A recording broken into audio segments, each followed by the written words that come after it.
오늘은 고린도후서 6장 1절부터 2절 말씀을 중심으로 받은 은혜를 헛되이 받지 말라라는 말씀 제목으로 함께 은혜를 나누는 시간을 갖겠습니다.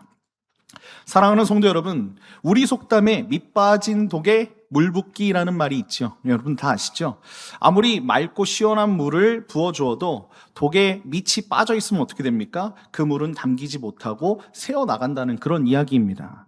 부어도 독은 늘 비어 있는 것이지요. 문제는 부어주는 물이 아니에요.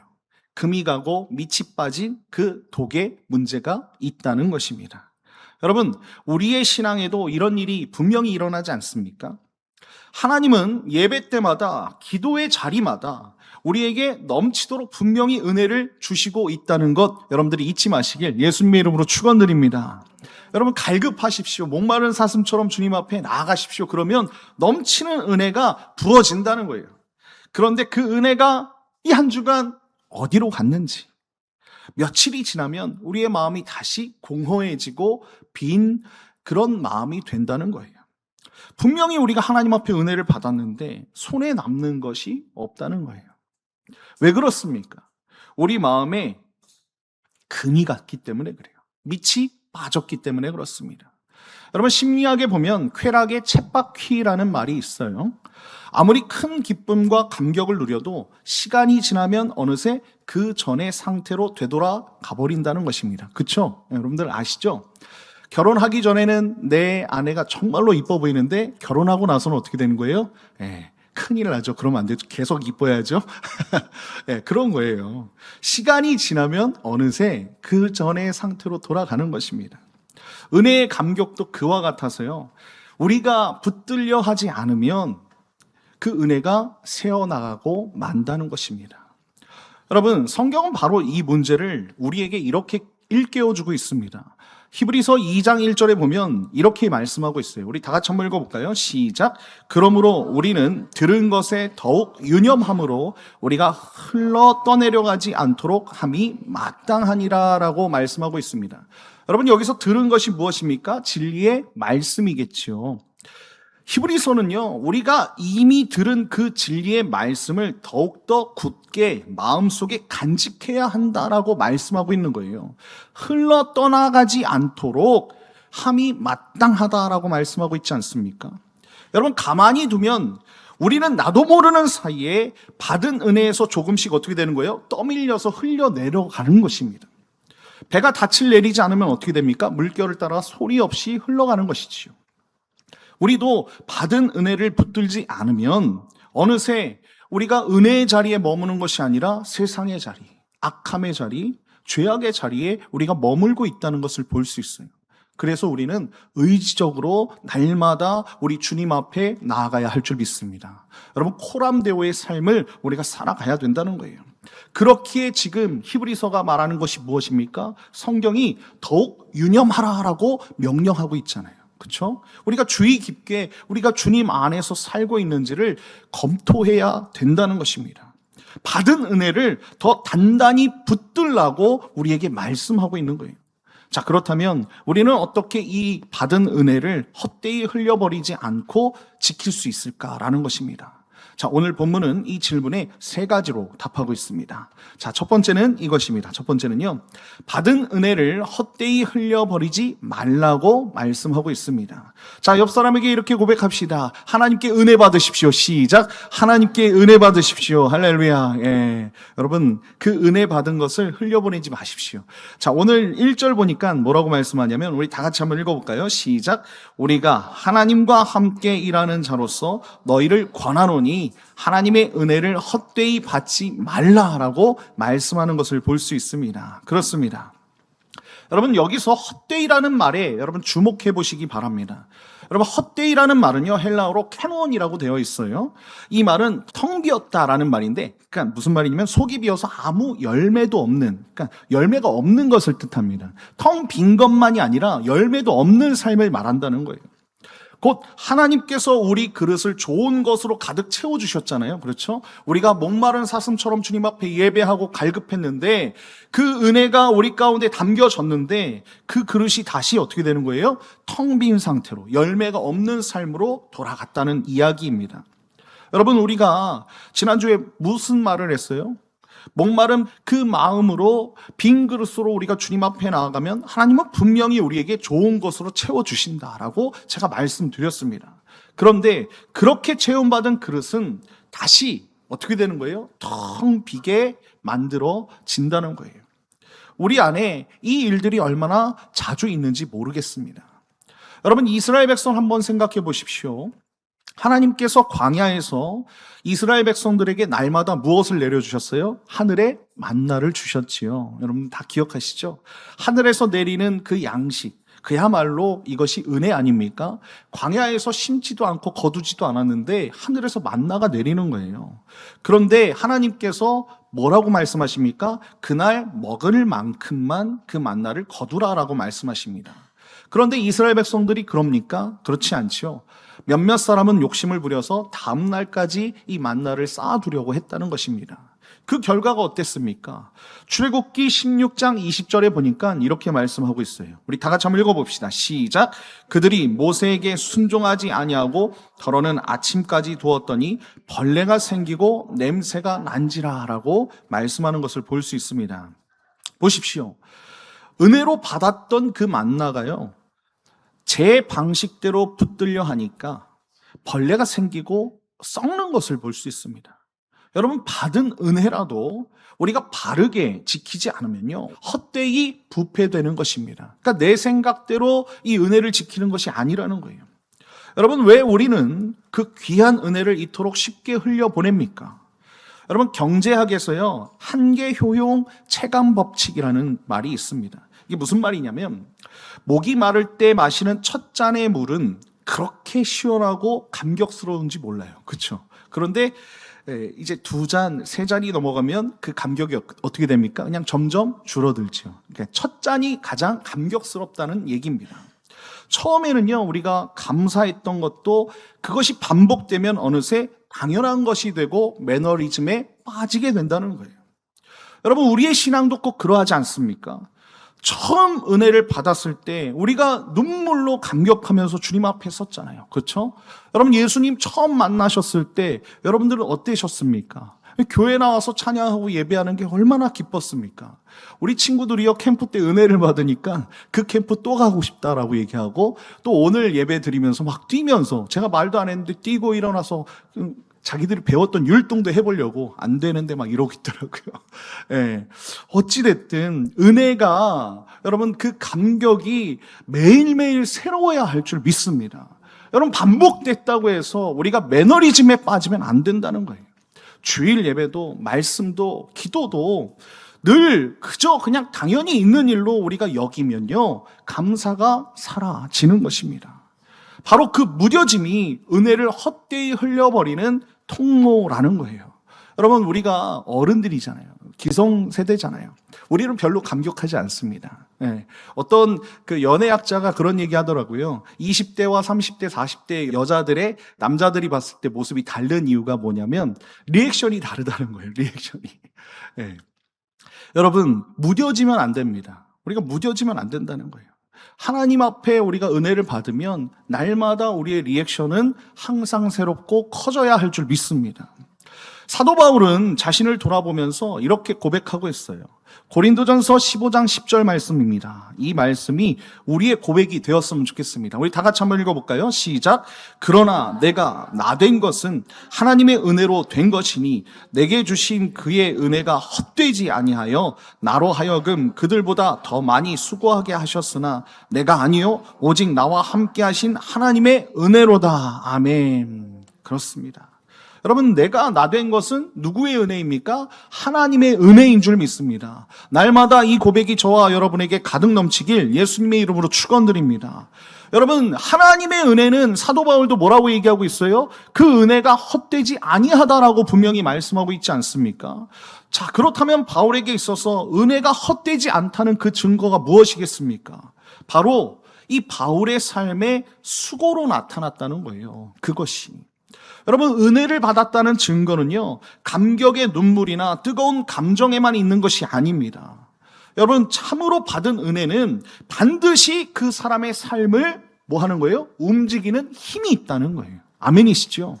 우리 친구들이 은혜를 받고 그냥 가만히 있는 것이 아니라 감격해서 예배를 하듯이요, 받은 은혜가 우리의 손과 발을 움직이고 삶의 자리에서 열매를 맺게 한다는 것입니다.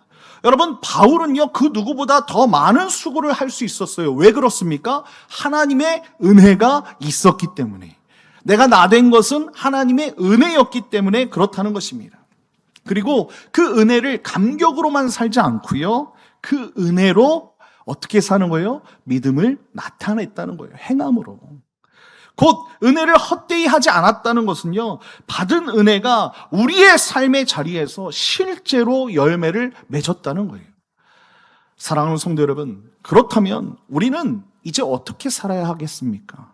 여러분, 거창한 것이 아니에요. 제가 말씀드리는 건 주일 예배에서 받은 은혜가 있다면 그 은혜를 그 자리에 두고 오지 말라는 거예요. 이 자리에 그냥 두고 우리가 세상으로 나가지 말자는 것입니다. 월요일 아침이 되면 우리가 또 월요일이네, 월요병 얘기하면서 막 직장 가기 힘들어하고 이런 것이 아니라 그 은혜를 붙들고 하루를 여는 거예요. 하나님의 말씀을 보고 기도하고, 주님, 내가 예배 때 결심한 그대로 살겠습니다라고 고백해 보는 것입니다. 여러분, 말씀을 통해서 우리가 용서를 하라는 그 마음, 그 믿음을 받았다면 우리는 그 사람을 용서해 보는 거예요. 기도로 우리가 응답을 받았다면, 우리가 그 감사가 넘쳤다면 그 감사를 마음에만 담아두지 말고 한 사람에게라도 그 은혜를 나눠보는 것입니다. 이렇게 받은 은혜가 이번 한 주의 삶으로 우리가 흘러나올 때 비로소 그 은혜는 헛되지 않은 은혜가 된다는 것을 여러분들이 잊지 마시길 예수님의 이름으로 축원드립니다. 여러분, 받은 은혜를 감격만 하면 그냥 그것으로 끝나지만 그 은혜를 우리가 한 걸음 한 걸음 순종의 삶으로 살아낸다면 그 은혜의 열매들이 맺어져서 날마다 주님과 함께 동행하는 저와 여러분이 될 줄 믿습니다. 사랑하는 성도 여러분, 이 한 주간 체험받은 은혜를 당연시하면서 우리가 무뎌진 마음으로 살지 않았으면 좋겠어요. 그 은혜의 삶의 자리에서 한 걸음 한 걸음 주님을 바라보며 주님과 동행하며 주님이 하라고 하셨던 그 마음, 그 결단을 우리가 실천하는 저와 여러분, 그래서 여러분들의 자녀들과 가정이 하나님 안에서 행복한 가정이 되길 예수님의 이름으로 축원드립니다. 자, 그렇다면 이 은혜를 우리는 무슨 힘으로 지킬 수 있을까라는 것입니다. 자, 두 번째는 이것입니다. 우리 다 같이 읽어볼까요? 시작. 은혜는 하나님과 손잡고 함께 지키는 것입니다. 아멘. 그렇습니다. 하나님과 함께 지키는 거예요. 자, 우리 옆 사람에게 이렇게 고백합시다. 당신이 하는 것이 아닙니다. 하나님이 하십니다. 시작. 당신이 하는 것이 아닙니다. 하나님이 하십니다. 아멘이시죠? 예, 나만 하는 게 아니에요. 하나님이 하셔야 돼요. 자, 우리 6장 1절 우리 다시 한번 읽어봅시다. 시작. 우리가 하나님과 함께 일하는 자로서 너희를 권하노니라고 말씀하고 있어요. 예, 사도 바울이 하나님과 함께 일한다라고 말씀합니다. 물론 사도 바울의 수고도 있지만 하나님이 일하셔야 그 수고가 헛되지 않음을 우리가 알 수 있지요. 아멘이시죠? 하나님이 하셔야 된다는 거예요. 사랑하는 성도 여러분, 하나님과 함께 일하는 자라는 이 말이 우리가 주목해야 할 말이라는 것입니다. 여러분, 이 말은요, 쉬네르 군테스라는 헬라어로 되어 있습니다. 좀 어렵죠? 그러니까 다시 말해서 함께 일하는 동역자라는 뜻입니다. 그런데 이 말이요, 오늘날 우리가 쓰는 시너지라는 말이라는 거예요. 시너지. 여러분, 시너지 다 아시죠? 하나에 하나를 더하면 뭐가 됩니까? 둘이 되지요. 그런데 이 시너지라는 말은 하나에 하나를 더해서 둘이 되는 것이 아니라 더 많은 것이 되는 것을 시너지라고 얘기합니다. 곧 은혜를 지키는 일은요, 나 혼자 이를 악물고 우리가 버텨서 외로운 싸움을 싸우는 것이 절대로 아니라는 것입니다. 여러분, 계속 그것으로 고민하지 마십시오. 나 혼자 하는 것이 아니에요. 하나님과 함께 하는 줄 믿습니다. 더 나아가서 우리 공동체에서 우리가 함께 하나님을 붙들고 나아가면 하나님께서 더 큰 시너지를 주실 줄 믿습니다. 하나님이 나와 함께 손잡고 이루어 가시는 동역이라는 것을 여러분들이 잊지 않았으면 좋겠어요. 여러분, 은혜는요, 그런 것입니다. 여러분, 조정 경기 아시죠? 조정 경기. 8명의 선수가 긴 배에 나란히 앉아서 노를 젓고 맨 앞에는 키를 잡고 방향을 외치는 한 사람, 콕스라는 사람이 있습니다. 이 경기에서 가장 중요한 것이 무엇인 줄 아십니까? 바로 8개의 노가 완벽하게 어떻게 되는 거예요? 한 박자로 물을 젓는 것이죠. 그렇죠? 예전에 무한도전이라는 예능에서도 이 조정 경기를 했었는데 한 박자로 움직이려고 막 애를 쓰는 모습들을 볼 수 있었습니다. 한 사람이라도 제 힘만 믿고 이 박자를 어기면 어떻게 됩니까? 배는 앞으로 나아가기는커녕 그 자리에서 돌아버리고 흔들리는 거예요. 아무리 힘센 선수들이 모여 있어도요, 한 호흡으로 젖지 않으면 그 배는 제대로 나아갈 수 없다는 것입니다. 여러분, 우리의 신앙도 똑같겠지요. 은혜를 지키는 것은 내 힘만으로 젖는 것이 절대로 아니라는 것입니다. 하나님과 내가 한 배를 타고 한 호흡으로 노를 저어가는 그 일이 우리 가운데 있어야 될 줄 믿습니다. 자, 그런데 우리가 여기서 반드시 붙들어야 할 것이 있어요. 이 배의 방향을 정하시고 그 힘을 주시는 분이 누구라는 거예요? 우리 하나님이시라는 거예요. 그래서 하나님이 하셔야 돼요. 아멘이시죠? 하나님이 노를 젓게 하시는 거예요. 그 젓는 힘조차 하나님이 주시는 것입니다. 그래서요, 여러분, 우리가 은혜를 지키려면 하나님 일하여 주시옵소서. 우리가 이렇게 주님 앞에 날마다 기도하고 주님의 은혜를 구해야 할 줄 믿습니다. 여러분, 성경은 이 놀라운 진리를 이렇게 증거하고 있어요. 빌립보서 2장 13절을 보니까 이렇게 말하고 있습니다. 우리 다 같이 한번 읽어볼까요? 시작. 너희 안에서 행하시며 너희로 소원을 두고 행하게 하시나니 이는 하나님이시라. 아멘. 누가요? 우리 하나님께서 이 일들을 다 하시는 줄 믿습니다. 우리 안에서 소원을 두게 하시고요, 그 소원대로 행하게 하시는 분이 누구십니까? 하나님이시라는 거예요. 은혜를 지키려는 마음도 우리 하나님께서 주시고 그 마음대로 살아낼 힘도 하나님이 주시는 거예요. 저와 여러분이 그 하나님이 주시는 힘으로 살아갈 때 우리 자녀들이 변하고 우리 가정이 변하고 교회가 변하고 이웃이 변할 줄 믿습니다. 그렇다고 해서 우리가 우리의 손을 그냥 가만히 놓고 있으라, 그건 아닙니다. 하나님께서 우리에게 힘을 주시니까 나는 그 힘으로 부지런히 뭐 해야 돼요? 노를 저어 가야 된다는 거예요. 그래서 우리의 태도는 항상 하나님 앞에 성실해야 할 줄 믿습니다. 말씀을 붙들고 기도의 자리를 지키고 예배의 삶을 살아내는 것, 그것이 바로 하나님과 손잡고 함께 노를 저어가는 것 아니겠습니까? 하나님이 우리의 일을 하시되 나도 그와 함께 노를 저어가는 것, 이것이 은혜를 지키는 성도의 마땅한 본분인 줄 믿습니다. 사랑하는 성도 여러분, 이 한 주간 은혜를 나 혼자 지키려고 애쓰다 지치지 마시고요, 하나님과 손잡고 한 호흡으로 노를 저어가시는 저와 여러분 다 되시길 예수님의 이름으로 축원드립니다. 자, 그렇다면 우리가 이 은혜를 붙들어야 할 때는 언제인가라는 것입니다. 마지막으로 세 번째는 이것입니다. 바로 지금이 그 은혜의 때라는 것입니다. 자, 옆 사람에게 이렇게 고백합시다. 하나님이 지금 은혜를 주십니다. 시작. 하나님이 지금 은혜를 주십니다. 자, 우리 6장 2절, 고린도후서 6장 2절, 오늘 마지막 구절이죠. 오늘 본문이 짧아요. 우리 다 같이 한번 읽어보겠습니다. 시작. 이르시되 내가 은혜 베풀 때에 너희에게 듣고 구원의 날에 너를 도왔다 하셨으니 보라 지금은 은혜 받을 만한 때요, 보라 지금은 구원의 날이로다. 아멘. 그렇습니다.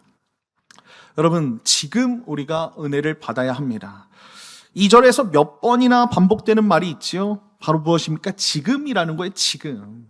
여러분, 지금이라는 말은 헬라어로 뉘이라고 쓰여져 있습니다. 바울은 이 지금이라는 말을 2번이나 반복하고 그 앞에 뭐라고 써 있어요? 보라라는 말까지 붙여서요, 우리를 힘껏 붙잡고 밀어내고 있는 것을 볼 수 있습니다. 여러분, 뭐라고 얘기합니까? 보라, 지금은 은혜 받을 만한 때요. 보라, 지금은 구원의 날이로다 라고 사도 바울이 고백하고 있지 않습니까? 이 고백이 날마다 우리 가운데 가득 넘치길 예수님의 이름으로 축원드립니다. 여러분, 내일이 아니라는 거예요. 다음이 아니라는 거예요. 바로 지금이라는 것입니다. 그런데 여러분, 이 말씀이요, 바울이 지어낸 말입니까? 아니에요. 여러분, 이 말씀은 하나님께서 이사야 선지자를 통해서 주셨던 하나님의 언약의 말씀입니다. 여러분, 이사야 49장 8절에 보니까 이렇게 말씀하고 있어요. 중요하니까 우리 다 같이 한번 읽어볼까요? 시작. 여호와께서 이같이 이르시되 은혜의 때가 내게 응답하였고 구원의 날에 내가 너를 도왔도다. 아멘. 이 말씀을 인용한 것입니다. 오래전 이사야에게 약속하신 그 은혜의 때가 이제 예수 그리스도 안에서 어떻게 된 것입니까? 지금 활짝 열렸다라고 말씀하는 것입니다. 바로 오늘이 그 은혜 받을 만한 때이고요. 구원의 날이라는 것을 여러분들이 잊지 마시길 예수님의 이름으로 축원드립니다. 그런데요, 여러분, 우리에게는요, 참 고약한 버릇이 있습니다. 바로 무엇입니까? 나중에라는 말이죠. 네, 나중에라는 버릇이 있어요. 저도 꽤나 많이 사용해서 저희 아내가 싫어하는데 나중에 합시다 뭐 이런 얘기를 많이 하거든요. 여러분, 경영학에도 미루기라는 그런 단어가 있대요. 그냥 우리가 흔히 얘기하는 것과 같습니다. 지금 해야 할 일을 자꾸 나중에 미루는, 다음에 미루는 그런 이야기입니다. 결국 미루다 보면 그 일이 잘 됩니까? 안 될 때가 많지요. 어떻게 보면 영영 하지 못할 때도 있다는 것입니다. 여러분, 우리의 신앙도 그러하다는 거예요. 은혜를 지키는 일, 결단하는 일, 순종하는 일, 자꾸 우리가 이 일들을 나중에 하겠다라고 미루다 보면 그 은혜의 때는 어느새 지나가 버린다는 것을 여러분들이 잊지 않으셨으면 좋겠습니다. 자꾸 여러분들, 하나님께서 여러분들에게 은혜 주려고 하니까 뭐 합니까? 하나님 은혜 주지 마십시오. 나중에 주십시오. 제가 꽤 괜찮아졌을 때 주십시오. 이런 분들도 있다는 거예요. 성경은요, 그렇게 하지 말라고 분명히 말씀하고 있어요. 그리고 한 사람을 예를 들어서 우리에게 교훈하고 있습니다. 여러분들 삭개오 아십니까? 삭개오? 예수님이 삭개오를 향해서 하시는 말씀이 있어요. 누가복음 19장 5절 말씀입니다. 우리 다 같이 한번 읽어볼까요? 시작. 예수께서 그곳에 이르사 쳐다보시고 이르시되 삭개오야 속히 내려오라 내가 오늘 내 집에 유하여야 하겠다 하시니. 여러분, 이 스토리를 잘 아실 것입니다. 오늘 내 집에 유하겠다라고 하신 이 말씀을요, 삭개오는 미루지 않고 예수님을 영접하는 것을 우리가 볼 수 있어요. 그리고 그 자리에서 예수님을 영접하고 삭개오가 뭐라고 얘기합니까? 자기 소유의 절반을 가난한 자들에게 나눠주겠다고 바로 결단하는 것을 볼 수 있지 않습니까? 그가, 이 삭개오가 붙든 오늘이 곧바로 이웃을 향한 나눔으로 흘러 넘치는 것을 우리는 누가복음을 통해서 볼 수 있다는 것입니다. 여러분, 여기에 놀라운 진리가 있다는 거예요. 지금 이 은혜의 때를 붙든다는 것은요, 그 은혜를 나 혼자 끌어안으라고 있는 것이 아니라는 것입니다. 삭개오가 그랬듯이 지금 이 은혜의 때는 곧 이웃을 향해, 세상을 향해 그 은혜를 흘려보내는 때이기도 하다는 거예요. 여러분, 가장 가까운 이웃인 가족에게 여러분들이 받은 은혜를 흘려보내시길 예수님의 이름으로 축원드립니다. 지금 내가 붙든 그 은혜가 아직 이 은혜를 우리가 정말로 생생하게 기억할 때에 그 사람들, 이웃에게, 우리 가족, 우리 자녀들에게 흘려보내면 그들이 주님 앞에 은혜를 받고 구원받지 않겠습니까? 사랑하는 성도 여러분, 이 한 주간 은혜를 지키는 일을 나중으로 미루지 마시고 바로 오늘 그 은혜를 붙들고 생생하게 우리의 기억 속에, 마음 속에 남아있을 때 그 은혜를 흘려보내는 저와 여러분 다 되시길 예수님의 이름으로 축원드립니다. 자, 결론입니다. 사랑하는 성도 여러분, 받은 은혜를 헛되이 하지 않는다는 것이 결국 무엇이겠습니까? 그 은혜가 내 안에 고여서 썩지 않고 흘러넘쳐서 세상을 살리는 것이겠지요. 여러분, 이스라엘 땅에는 두 개의 유명한 물이 있습니다. 여러분 잘 아시죠? 하나는 갈릴리 바다, 호수라고도 하죠. 갈릴리 바다고요. 하나는 사해 바다입니다. 갈릴리 바다는 물고기가 뛰놀고 그 주변이 푸른 생명으로 가득하지요. 그런데 같은 물줄기를 받은 사해 바다는 어떻습니까? 그 이름 그대로 죽은 바다라는 거예요. 물고기 한 마리 살지 못하고 그 주변은 소금기로 황폐한 바다, 사해 바다입니다. 무슨 차이가 있을까요? 갈릴리 바다는요, 위에서 물을 받아서 아래로 흘려보내죠. 그렇죠? 받은 만큼 흘려보내니까 늘 맑고 생명이 넘치는 거예요. 그런데요, 사해 바다는 어떻습니까? 받기만 하고 흘려보내지 못하니까, 들어오기만 하고 나가지 못하니까, 인풋은 있는데 나가지 못하니까 결국 이 바다가 썩고 마는 것입니다. 사랑하는 성도 여러분, 은혜도 이와 같다는 거예요. 받은 은혜를 흘려보내는 자는 갈릴리 바다처럼 늘 생명력이 넘치지만 받은 은혜를 자꾸 내 안에만 감추고 있는 사람은 사해바다처럼 썩을 수밖에 없다는 거예요. 우리 주님께서는 이 진리를 한 비유로 엄중하게 경고하고 있는 것을 볼 수 있습니다. 바로 한 달란트 받은 종의 이야기입니다. 마태복음 25장 25절에 이렇게 말씀하고 있어요. 한 달란트 받은 자가 이렇게 고백하지요. 두려워하여 나가서 당신의 달란트를 땅에 감추어 두었었나이다. 보소서 당신의 것을 가지셨나이다. 라고 이렇게 고백하는 것을 볼 수 있습니다. 여러분, 이 종은요, 받은 달란트를 뭐 합니까? 땅에 감춰둡니다. 흘려보내지도 않고 남기지도 않고 그저 텅 비게 만든 것이지요. 그냥 받은 그대로 고이게 한 거예요.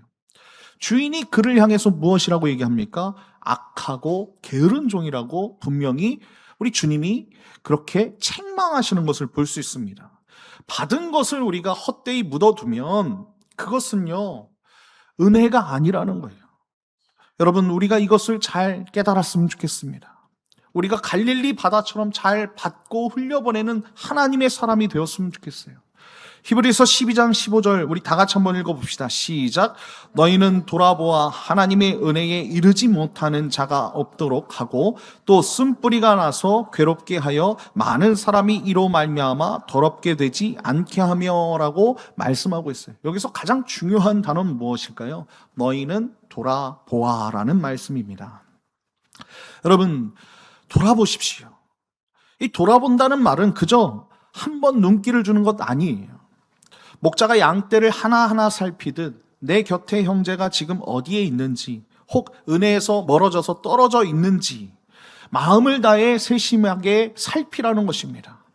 여러분, 우리가 은혜를 흘려보낸다는 것은 저 멀리에 있는 낯선 누군가에 가기 전에 먼저 내 곁에 있는 한 사람을 돌아보는 데서 그것에서부터 시작한다는 것을 여러분들이 잊지 않으셨으면 좋겠습니다.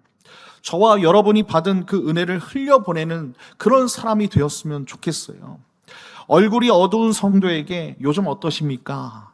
제가 당신을 위해서 기도하겠습니다 라고 손을 잡아주고, 한동안 보이지 않던 그 형제와 자매에게 보고 싶었습니다, 다음 주에 뵙기를 기다립니다 라고 우리가 안부의 연락도 해보고, 지친 영혼을 위해 내가 당신을 위해 기도하겠습니다 라고 그렇게 말할 수 있는 이 작은 돌봄의 하나가 은혜에서 떠내려가던 그 한 영혼을 붙들어서 다시 하나님의 그 은혜의 자리로 이끄는 생명의 손길이 될 줄 믿습니다.